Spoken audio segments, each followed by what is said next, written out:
Air Algérie et Algérie Ferry mobilisent leur flotte pour le rapatriement des Algériens. La récente annonce du Premier ministre concernant le rapatriement des ressortissants algériens bloqués à l'étranger depuis le début de la crise sanitaire, mobilise les compagnies d'Air Algérie et Algérie Ferry. La décision des autorités publiques visant à reporter l'ouverture des frontières du pays à une date indéterminée, a créé une polémique auprès de la communauté algérienne qui se trouve toujours bloquée à l'étranger depuis mars dernier, suite à la fermeture des frontières extérieures du pays. Cependant, Air Algérie et Algérie Ferry se verront mobilisés à partir de la semaine prochaine afin de procéder au rapatriement des concitoyens algériens coincés à l'étranger. En effet, l'information a été rendue publique ce 16 juillet par les services du chef du gouvernement algérien, Abdelaziz Djerad. Ce dernier a chargé les tutelles concernées de mobiliser la flotte aérienne et maritime, afin de procéder à l'opération de rapatriement des ressortissants algériens bloqués à l'étranger, depuis plusieurs mois à cause de la crise sanitaire du coronavirus. De son côté, Air Algérie a également partagé l'information sur sa page officielle de Twitter, dans le but de rassurer ses clients algériens bloqués dans divers pays. Notons que ces derniers suivent de très près l'actualité à propos de ce sujet, car rappelons-le, les frontières extérieures du pays demeurent fermées depuis mars dernier et aucune date d'une éventuelle réouverture n'a été communiquée jusqu'à présent, tandis que beaucoup de pays ont rouvert et ont même inclus l'Algérie dans leur programme de vol. Rapatriement d'Algériens depuis l'étranger, plusieurs autorités mobilisées.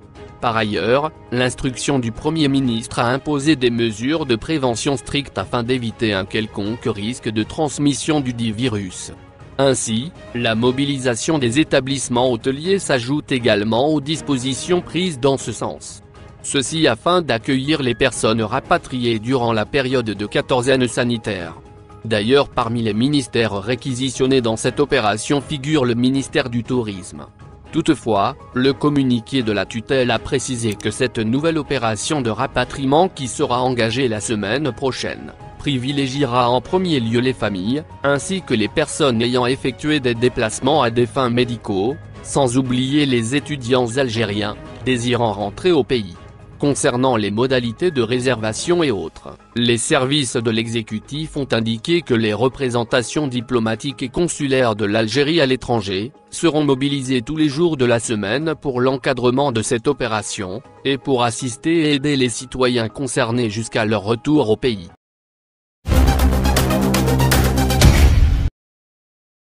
ASL Airlines annule plusieurs vols depuis et vers l'Algérie et le Maroc. La compagnie aérienne française ASL Airlines vient d'annoncer sur son site internet l'annulation de plusieurs vols commerciaux depuis et vers l'Algérie et le Maroc.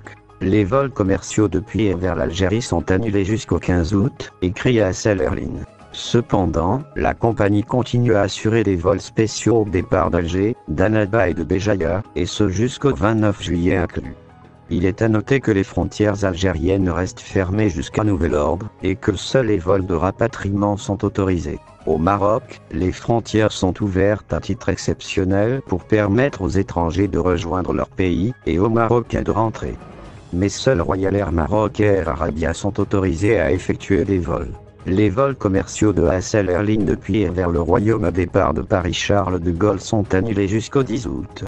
Et les vols au départ des autres aéroports français sont gelés jusqu'au 2 septembre inclus. ASL Airlines explique que ces annulations ont été prises suite aux décisions gouvernementales des deux pays, et qu'elle adapte donc son programme selon les dernières actualités.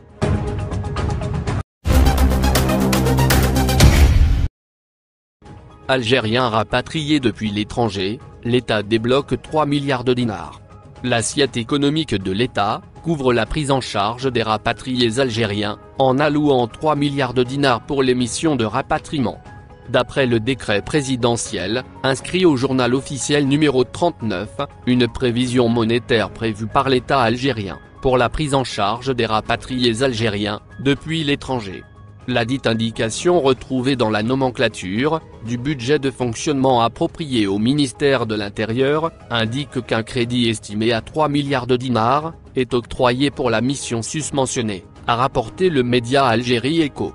En effet, l'annexe numéro 37-18 de la nomenclature citée plus haut, intitulée Frais inhérents au confinement sanitaire préventif imposé pour les citoyens rapatriés de l'étranger, stipule que l'estimation du crédit destiné aux activités du ministère de l'Intérieur, des collectivités locales et de l'aménagement du territoire, est à la disposition des rapatriés algériens, afin de couvrir les frais engendrés par leur période de confinement.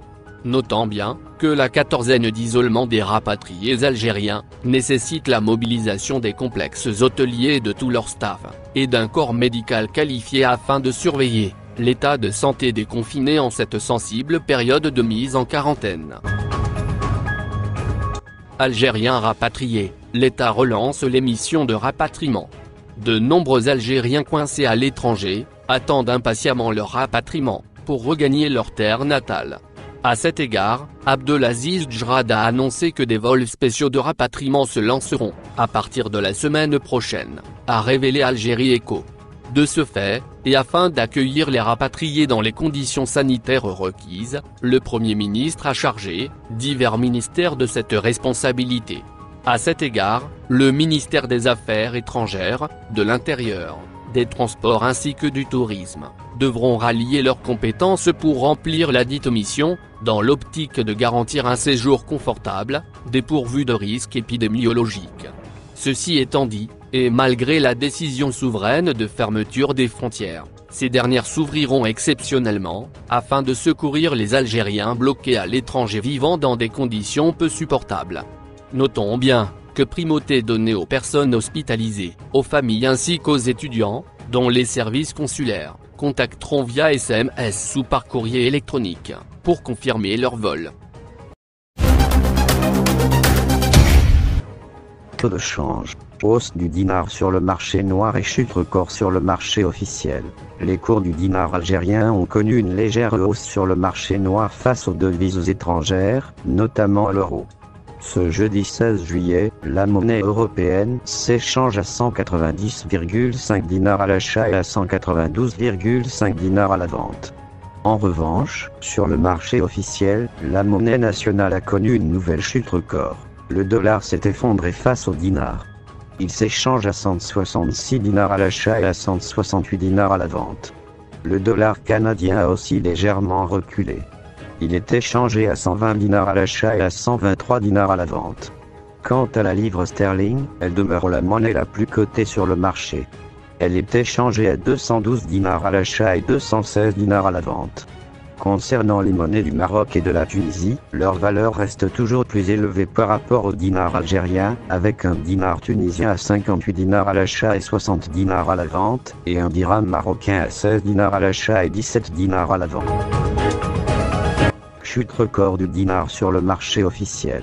Dans le circuit officiel, la baisse du dinar algérien a battu un nouveau record. Selon les chiffres de la Banque d'Algérie, l'euro a nettement progressé. Il est échangé à 146,27 dinars à l'achat et 146,33 dinars à la vente.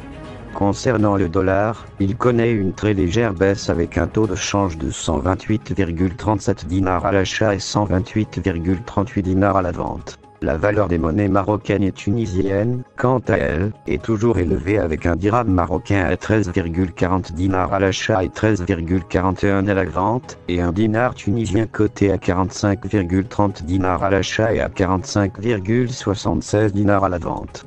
Il faut signaler que ces taux ne sont valables que pour les transactions officielles de la Banque d'Algérie. Ils répondent à la volonté politique de déprécier la valeur du dinar, afin de juguler le déficit budgétaire de l'État.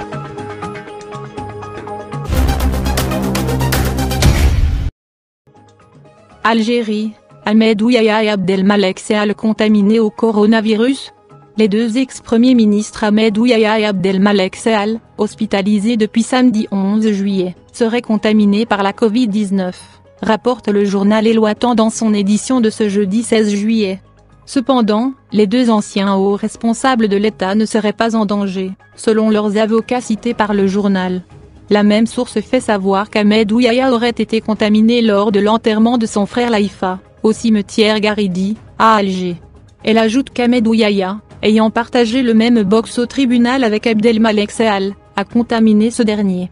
Le journal explique qu'après l'enterrement, Ahmed Ouyaya s'est senti très fatigué. Une fatigue qui l'a empêché d'être présent au tribunal.